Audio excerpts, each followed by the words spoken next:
Nah, setahun yang lalu ketika terjadi lockdown pertama kali kita ya, tahun 2020, kita harapkan pejabat-pejabat nasional Indonesia ini memberikan arahan, memberikan masukan kepada rakyat dan bangsanya.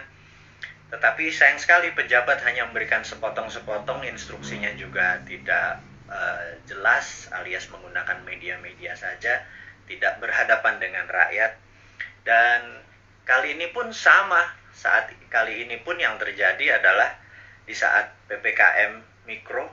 Dan sekali lagi saya kadang-kadang nggak ngerti dengan ala bernegara yang menggunakan banyak singkatan-singkatan itu. Ada singkatan, ada istilah gitu ya. Ya sudah, kita ngikuti aja, toh dia yang berkuasa, toh old mind ini ada masanya ya berkuasa ya. Jadi mereka tidak memberikan instruksi. Jadi sebagai Presiden Negeri Sontoloyo, kita ini ya, kaum new mind, kaum Sontoloyo ini kan, ya udah kita aja lah, dari kita untuk kita saling mengingat, watawasobil hak, mengingatkan yang hak ya, dan mengingatkan ya dengan sabar lah. Kalau pada nggak percaya yang old mind itu, ya kita sabar aja, toh sabar suatu hari juga mereka tidak berkuasa gitu ya. Jadi yang penting kita selalu mendukung keutuhan NKRI bernegara. Jadi sebentar lagi kita akan memulai acaranya, di mana kita akan memberikan masukan mungkin kepada sahabat semua, memberikan informasi yang dibutuhkan. Dan sayang ya, kenapa kepala negara atau pejabat-pejabat tingginya di Indonesia saat ini tidak berhadapan dengan rakyatnya langsung, seperti halnya yang kita lakukan saat ini. Ya sudah, sekali lagi, Presiden Negeri Sontoloyo ini ya udah, kita turun tangan aja, kita saling mengingatkan sekali lagi. Dan tujuannya ini adalah kita semua memerlukan guidance, termasuk saya. Kita memerlukan arah, kita memerlukan visi misi yang sama. Kita memerlukan kolektif dream atau mimpi yang sama gitu ya, di tempat tidur yang sama, mimpi yang sama. Ini penting sekali untuk kita menjadi negara yang berdaulat. Baik sahabat semua, kita akan mulai. Selamat malam, assalamualaikum warahmatullahi wabarakatuh, dimanapun sahabat berada saat ini di negeri tercinta, mulai dari Sabang sampai Merauke. Kita selama beberapa saat ke depan kita akan memberikan banyak informasi-informasi yang mungkin sahabat butuhkan, begitu juga saya gitu ya. Jadi pertama-tama saya ucapkan terima kasih kepada nakes atau tenaga kesehatan dan tenaga medis, para dokter dan rumah sakit yang telah berjuang melawan COVID, melayani pasien yang saat ini udah kapasitasnya 100%. Dan siapapun yang saat ini terpapar dan lagi isolasi mandiri, semoga kesehatan dan kesembuhan dapat segera didapati, sehingga imunitas tubuh kita terhadap virus menjadi sangat kuat. Dan sekali lagi, waktu kita terpapar COVID itu bukan death sentence atau hukuman mati, itu adalah perjuangan. Dan sekali lagi, terima kasih kepada tenaga kesehatan, tenaga medis, rumah sakit. Anda pejuang terdepan. Anda adalah pejuang-pejuang yang membawa bambu runcing, yang mengalahkan penjajah itu. Dan saya dari hati yang dalam dan kita kaum New Mind mengucapkan selamat dan terima kasih berkali-kali.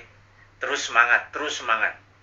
Kami bisa apa? Kami hanya bisa menerapkan protokol kesehatan di manapun kami berada, dan kami mengurangi kegiatan berjumpa dengan banyak orang. Kami taat dan kita harap hal ini semua bisa terlewati. Kita tahu bahwa saat ini pemerintah lagi berjuang dengan gayanya, dan semua negara juga berjuang dengan gaya masing-masing, tapi ada yang sudah lewat. Ada yang seperti kalau kita nonton Euro Cup kemarin gitu ya, agak sebel juga gitu ya, dimana mereka udah nggak pakai masker, mereka menang bukan sekedar menang dari COVID, tapi juga bola itu menjadi perayaan pelampiasan rasa suka yang setelah 1,5 tahun mungkin semuanya lockdown, dan kita masih berada di rumah dengan PPKM-nya gitu ya. Lebaran 2020 kita taat pada pemerintah untuk tidak pulang kampung, kemudian lebaran haji pun kita tidak sholat id di publik. Mendadak tahun 2021, entah bagaimana, kita juga nggak pulang kampung. Saya juga rindu sekali sama ibu saya, keluarga saya di kampung, yang nggak bisa ketemu. Dan kita taat. Kemudian lebaran haji ini pun kita nggak bisa keluar lagi. Dalam hati kita cuma berkata, kalau sampai tahun depan lebaran masih kita nggak bisa pulang kampung, dan lebaran haji tahun depan kita tidak bisa berhaji, saya rasa ada masalah dengan bernegara kali ini. Udah kalian itu tidak menghadapi rakyat dengan langsung mengatakan apa yang terjadi, sudah kita tidak boleh berhaji, dan ada yang mengatakan nggak boleh berhaji masalah COVID. Rasanya enggak. Banyak yang mengatakan ini jangan-jangan masalah politik, karena kita negaranya miring ke salah satu kekuatan politik dunia gitu ya, yaitu Tiongkok. Itu kita jujur-jujur aja. Kenapa sih kita nggak menjadi negara yang tidak harus miring ke kiri, nggak harus miring ke kanan, tapi semuanya kita rangkul gitu ya. Dan nyata, ngerangkulnya tuh nyata. Kalau sekarang kan agak miring ke salah satu, sehingga kita tahu Saudi adalah perpanjangannya tangan Amerika, di mana Amerika dengan petrodolarnya atau negara petrolnya Saudi dan negara Timur Tengah dikendalikan menjadi underlay-nya terbitnya dolar gitu ya. Berarti kan dia miringnya ke sana ya. Begitu kita nggak berhaji, jangan-jangan, sekali lagi jangan-jangan gitu ya. Ada yang bilang dana hajinya kepake infrastruktur. Saya pikir lah itu mah nggak tahu juga saya apa yang terjadi di atas sana. Tapi ya mbok diterangkan gitu ya. Jangan membangun narasi pakai buzzer. Buzzer sudahlah, udah masa lalu buzzer itu. Saat ini di DM kami di Bosman ini banyak buzzer-buzzer yang minta maaf, yang saya pikir no kamu nggak usah minta maaf sama saya, karena banyak keluarganya terpapar COVID juga gitu. Ternyata keluarga buzzer itu tidak kebal COVID juga, terpapar juga, dan ada yang meninggal juga. Akhirnya kapok juga jadi buzzer, kirain waktu jadi buzzer mereka tidak terpapar gitu ya. Nah, jadi udahlah, kita buzzer yang berjumlah ribuan itu nggak usah dipakai lagi. Buzzer itu nggak usah membunuh karakter-karakter orang yang ingin memberi saran ke pemerintah. Jadi saya mengingatkan bahwa pemerintahnya Pak Harto ya, banyak Pak Harto mendapat tentangan dari mahasiswa di tahun misalnya 73 di Malari dan lain sebagainya, malapetaka 17 Januari dan lain sebagainya. Tapi apa yang Pak Harto lakukan, dia rangkul angkatan 66, 67, di angkatan 73, angkatan 80, semua dirangkul dan jadi menteri-menterinya dia. Ternyata mereka-mereka yang rebel terhadap pemerintahan dia waktu jadi menteri bagus semua gitu ya. Dan jadi saya sarankan, ini bukan saya ngarep jadi komisaris loh ya, bukan loh ya, nggak gitu-gitu amat gitu. Tapi kalau ada beda pendapat, coba didengarlah. Kita nih cinta tanah air kok gitu ya. Niat kita satu, niat kita bersatu gitu ya. Jadi janganlah dibangun narasi malah karakter kita dibunuh. Bahkan kemarin ada Anti Mardigu yang menyatakan kita pro komunis, cinta PKC, Partai Komunis Cina. Orang-orang nggak akan pernah impress dengan informasi seperti itu. Terus kita membangun bala muda, dianggap kita membangun pasukan kelima seperti Partai Komunis Indonesia dulu, membangun kekuatan petani diminta bersenjatai. Kemudian sewaktu Bosman mengambil pasukan muda, teenagers, yang berusia 14-20 tahun ya, yang belasan tahun itu, yang pendidikan Pancasilanya sedikit, yang mengetahui bela negaranya juga sedikit. Terus kita bangun kekuatan dengan teen camp, bala mudanya kita bangun, summer camp 4 hari kita didik apa yang kita ajarkan di Lemhanas, kita ajarin ke anak-anak, kita ajarin disiplin militer, kita menjadikan anak-anak ini adalah patriotis nasionalis. Itu dicap untuk membangun kekuatan untuk anti pemerintah oleh buzzer-buzzer. Saya pikir Anda keterlaluan gitu ya. Ya, dan saya yakin orang-orang yang menjadi sahabat Newman ini nggak pernah percaya dengan apapun yang buzzer-buzzer itu lakukan. Dan karakter-karakter kayak gitu udah kuno lah gitu ya. Anak-anak sekarang zilenial, milenial ini sangat-sangat pinter dan nggak kemakan lah sama buzzer. Anda sudah tobat aja lah para buzzer itu, dan bersama-sama bangun narasi, jangan memecah belah bangsa gitu ya. Dan itu tadi informasi mengenai COVID. Jadi saya rasa malam ini saya ingin share sedikit tentang COVID ya. Jadi di seluruh dunia sudah 3,2 miliar vaksin tersebar, dan sahabat saya di Amerika baru aja pagi tadi menelpon saya, jadi malam di sana, bahwa Amerika itu menarik bahwa 49,1% adalah natural herd immunity, alias mereka terpapar dan sembuh sendiri.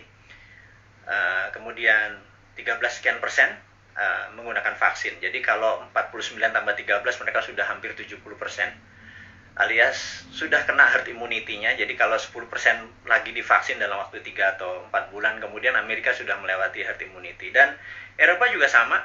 Saya pernah menceritakan di video narasi bahwa pemerintah Belanda menyatakan menggunakan herd immunity. Jadi benar-benar dilepas warganya, dikasih vitamin, dan sistem rumah sakit dikuatin dan dilindungi mereka-mereka yang rentan, ada komorbid dan usia tua. Dan terbukti bahwa sekarang negara-negara Eropa bahwa 40% menggunakan natural herd immunity, yang 20-30% pakai vaksin.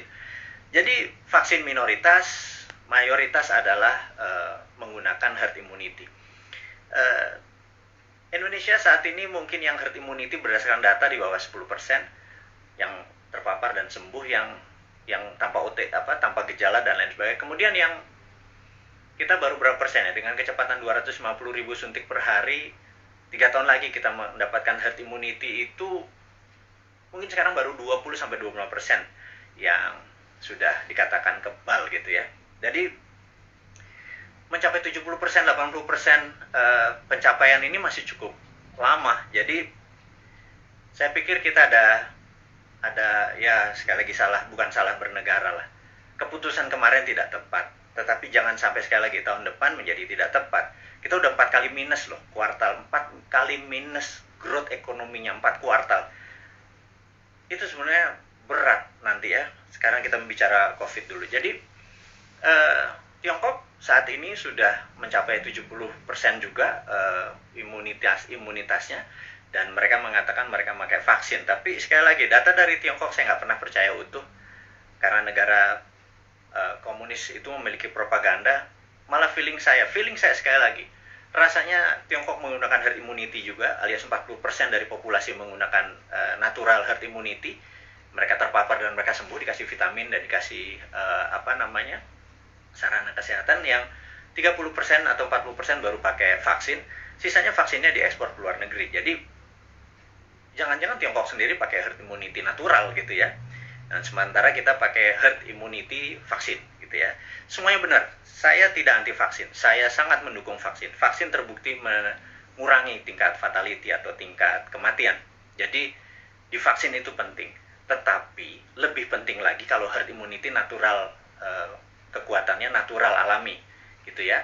Nah, vitaminnya multivitamin biasa, B kompleks, B12, vitamin C, vitamin D plus matahari, olahraga, makan sehat dan lain sebagainya.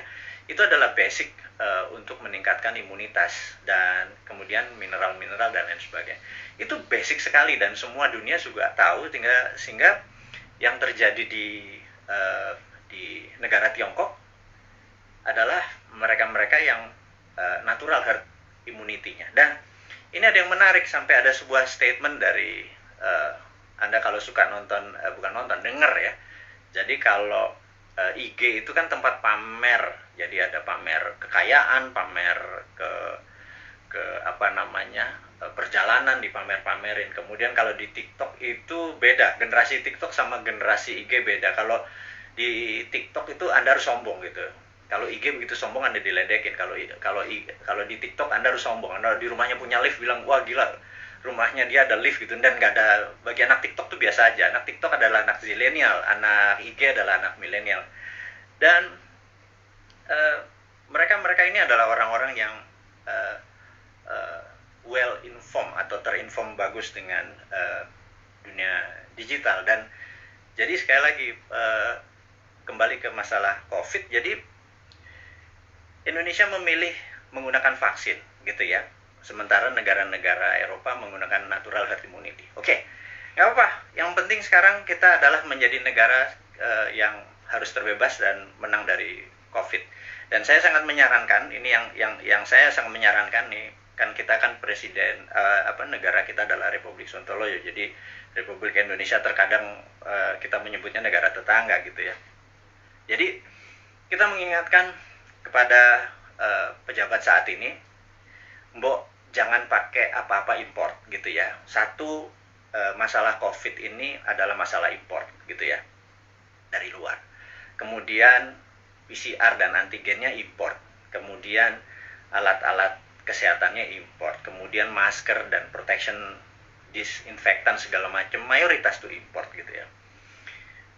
Kalau ada gelombang ketiga lagi, mudah-mudahan jangan.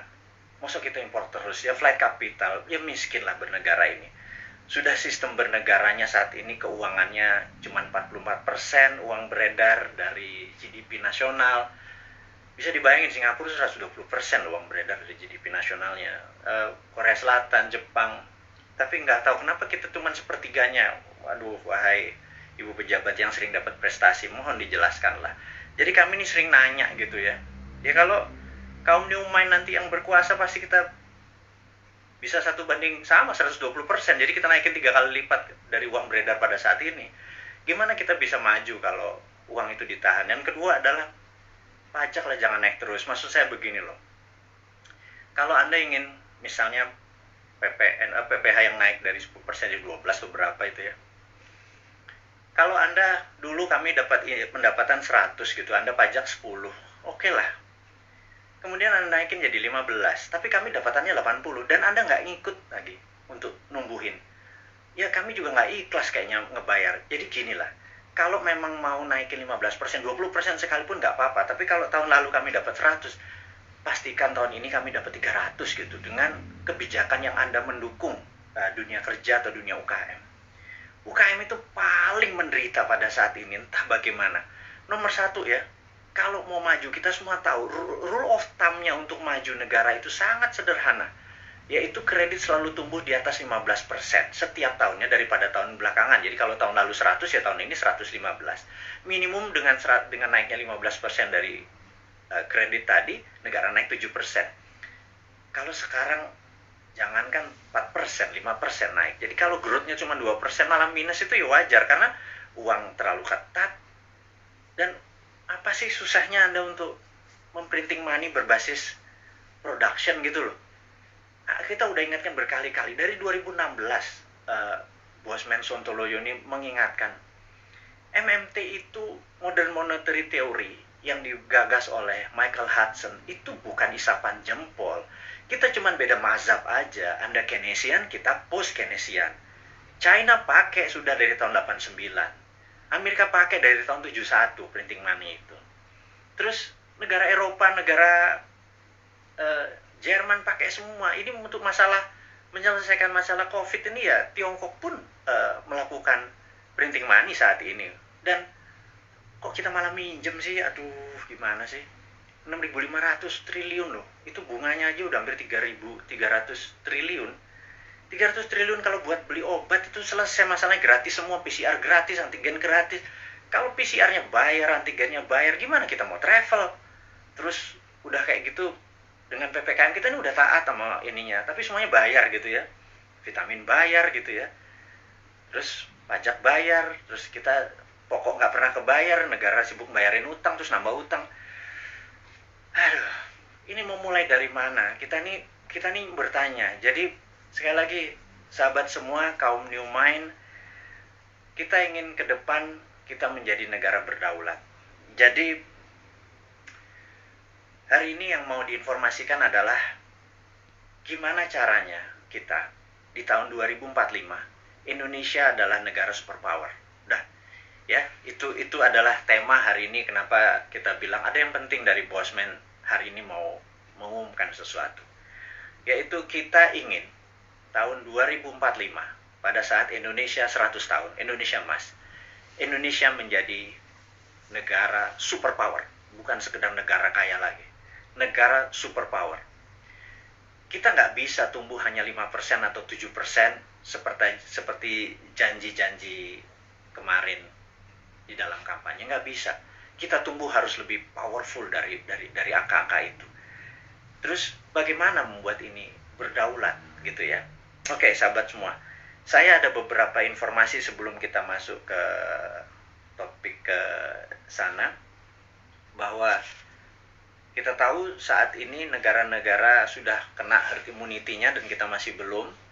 Dan penting untuk kita memberi informasi adalah begini. Sahabat, saya mengingatkan, kita masuk ke topik berikutnya setelah tadi ini masuk.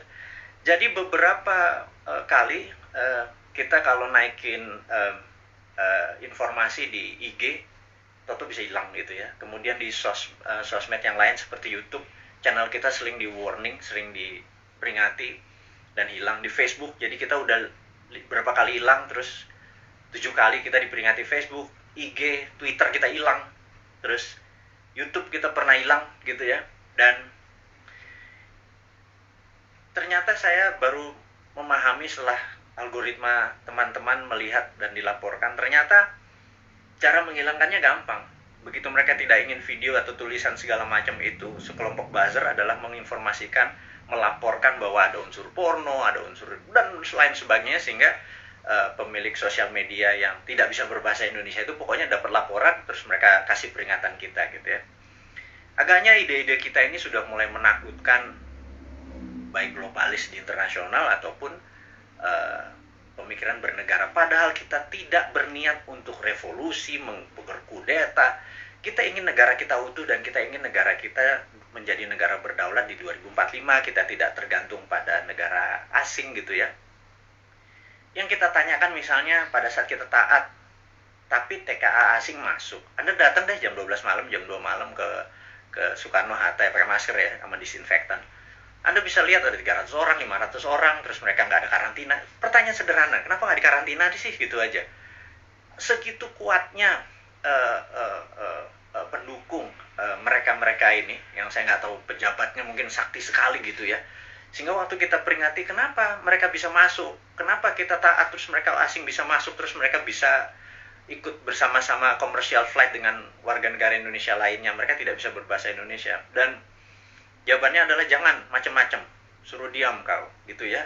Karena nanti kalau negara itu tidak mau invest di Indonesia, Indonesia bisa rugi. Itu kalimat yang benar-benar menurut saya, lu gila ya. Jangan gitulah. Emang satu-satunya negara ngolong itu memang Tiongkok apa? Segitu taatnya gitu? Enggak gitulah. Jangan berkata begitu. Kita bukan anak-anak lah. Berbicara yang lebih elegan sedikit, dengan data, dengan santun. Jangan membentak, jangan menghardik gitu ya. Kita bertanya juga baik-baik, ya kasih jawaban aja gitu ya, bahwa nanti kita urus, kasih yang manis lah gitu. Kita udah capek saling bentak, saling curiga gitu, udah capek gitu. Bernegara elegan sedikit, statement lah, jadi negarawan lah. Jangan jadi pedagang, ada cuan, ada untung segala macam gitu ya. Ya lu untung, gua kagak gitu ya, apalagi rakyat gitu ya. Itu kami bertanya gitu ya, kami dapat apa? Udah asetnya hilang, tanah air kita hilang, diambil barangnya, kita cuma dapat apa? Dapat pajak gitu. Buktinya kita tetap dipajakin tuh. Terus apa? Dari apa untungnya gitu ya? Terangin aja, ini untungnya segini. Kalau kita yang tahu adalah aset kita hilang, nikel kita gone, digantikan dengan apa gitu. 20 tahun lagi, Anda ingat, saya pernah ke Nauru. Nauru itu negara menarik. Dulu dia penghasil P2O5 atau fosfat. Wah, kayanya bukan main. Tapi beberapa 20 tahun yang lalu Nauru kehilangan fosfatnya karena dikeduk habis. Ya sudah, sama Amerika waktu itu, dikeduk habis. Negaranya miskin, hidupnya tinggal dari pariwisata aja saat ini. Naurunya kehilangan asetnya. Anak cucunya cuma bilang, oh dulu kita menghasil fosfat ya, gitu ya. Jangan sampai anak cucu kita bilang, Eyang, dulu Indonesia menghasil nikel ya. Nikelnya di mana ya? Tahu. Kita dapat apa waktu nikel itu dijual? Nggak dapat apa-apa. Kita dapat virus, gitu ya. Hal itu kan susah kalau kita dijawab sama cucu cicit kita bertanya hal-hal seperti begitu gitu. Jadi kita tanya balik, kalau memang hanya didapat nikel itu kalau bisa atau produk-produk alam itu, sumber daya alam, kalau kita percaya MMT, Modern Monetary Theory, maka sumber daya alam itu bukan sebagai alat komoditi atau alat dagang, tetapi sebagai alat tawar. Jadi keuntungannya itu bukan hanya dari jualan, tetapi ada benefit lagi. Jadi di atas financial benefit, sekali lagi, di atas Anda para pejabat sekarang tuh apa-apa kan financial benefit. Kita dapat untung, selalu untung dan cuan gitu ya. Cara bernegara segitu kesannya kayak anak TK gitu ya. Karena kalau cara bernegara di atas keuntungan materi itu ada namanya humanitarian benefit, keuntungan atas nama kemanusiaan. Terus ada namanya nasionalis, keuntungan untuk negara gitu ya. Bukan hanya keuntungan sekedar dari pajak, dari dagang, dari selisih jual beli gitu ya. Tapi humanitarian atas kemanusiaannya. Anak cucu kita masih benefit gitu ya. Nah, kalau kita pakai SWF, Sovereign Wealth Fund, itu asetnya masih di situ. Nikel kita masih di situ. Nah, kita mendapatkan funding dari situ untuk membangun sektor yang lain. Jadi dana yang masuk itu untuk membangun apa? Kok kita masih ngutang? Saya bingung sekali. BUMN rugi, kita masih ngutang, aset kita hilang. Kami hanya bertanya loh ya, ini bukan ngomong terus yang dihardik lagi gitu ya. Ini hanya bertanya. Kami ini gelisah, Pak. Kami ini ingin menjadi negara berdaulat dan kami ingin terbukalah. Karena kalian tidak berbicara selama PPKM ini, ya sudahlah. Kami aja lah yang muda-muda ini yang punya ide new mind ini yang berbicara. Terus oposisi juga nggak bicara juga. Kalaupun mereka bicara juga nggak ada solusinya. Beda kalau new mind itu selain berbicara, mengkritik, ada solusi-solusinya.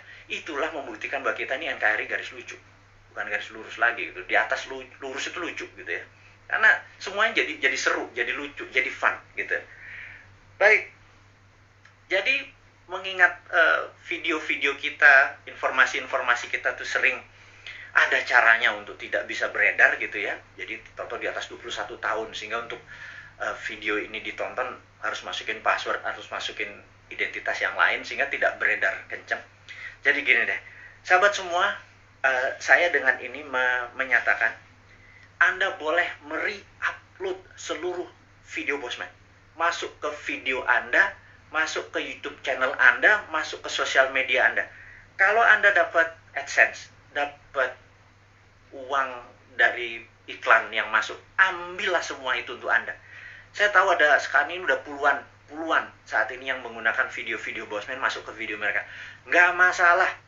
Jadi bukannya kita bilang, lu pakai nama gue, pakai produk gue, nggak ada. Karena di sini bukan uang yang kita harapkan dari kepentingan-kepentingan video-video tadi. Video tadi adalah untuk kesadaran bernegara. Jadi saat ini video Bosman hanya ditonton 1 juta viewer per hari. Dengan Anda, sahabat semua, ada 9.000 saat ini. Kalau Anda share atau upload satu aja, apalagi semuanya ya, ada 600, sudah hampir 600 itu. Dan Anda dapat financial benefit. Saya tahu, banyak sekali ada yang pernah lapor ke saya, terima kasih Pak, saya dapat 17 juta komisi fee dari AdSense YouTube bulan ini, dari video-video Bapak. Saya bilang, ambil lah, saya bilang kayak gitu. Itu Anda semua bisa benefit dari itu semua. Tapi poinnya adalah, jika suatu hari YouTube channelnya Bosman dan itu Bosman di drop atau di block atau di take down atau diapain lah, terserah. Misi-misi kita tetap tercapai. Sekali lagi, ini bukan masalah uang. Ini adalah masalah bagaimana mengedukasi supaya tahun 2024, pada saat Old Mind ini sudah di masa ujung pemerintahannya, kita bisa, ide kita diterima. Bosman bukan mau jadi presiden, gue mau jadi lord. Jadi, nggak ada cita-cita untuk, yang penting idenya. Ganti semua ide tua itu semua. Masuk kalau si A yang jadi tetap pakai IMF, si B yang jadi tetap pakai obornya Cina. Coba aja lihat sekarang yang di etalase di 2024. Semuanya pasti begitu jadi. Tanya deh, begitu jadi, pasti pakai itu lagi. Bernegaranya taat sama Amerika lagi, takut sama Tiongkok lagi gitu ya. Jadi, oke lah. Siapapun nanti yang jadi, mereka akan bilang, Bosman, gue ambil konsep lo ya. Karena ini membuat Indonesia berdaulat. Apa jawaban saya? Ambil, Jo. Gitu ya, kalau kita Manado nih. Ambil lah, dia bilang gitu. Nggak masalah. Karena ide kita, yang penting ide kita diterima. Nomor 1 kan MMT, Modern Monetary Theory, itu adalah printing money. Jadi pasti Bappenas kita adalah orang-orang yang mendesain bernegara ini 12 lapis. Nah, sahabat semua, apa itu desain 12 lapis? Jadi misalnya kita mau buat benang atau baju gitu ya, baju kita kainnya dari mana, benangnya dari mana, mau pakai polyester, mau pakai katun, 100% kapas. Terus kancingnya dari mana, mau pakai resleting dari mana, ada yang pakai batok, ada yang pakai plastik, ada yang segala macam. Itu kita bukan sekedar ini, dan itu semua kita biayai. 12 level itu kita biayai, nanti distribusinya kemana, pakai jalanan apa, mobilnya apa, semua akan kita gunakan produk lokal, dan itu pakai printing money. Jadi printing money itu tidak bisa jalan sebelum project itu dihitung cost accountingnya ya. Jadi John Bollard ini punya tulisan menarik. namanya Economic at War, itu bukunya. Saya ini penggila buku, jadi hari ini kita baca tentang Economic at War.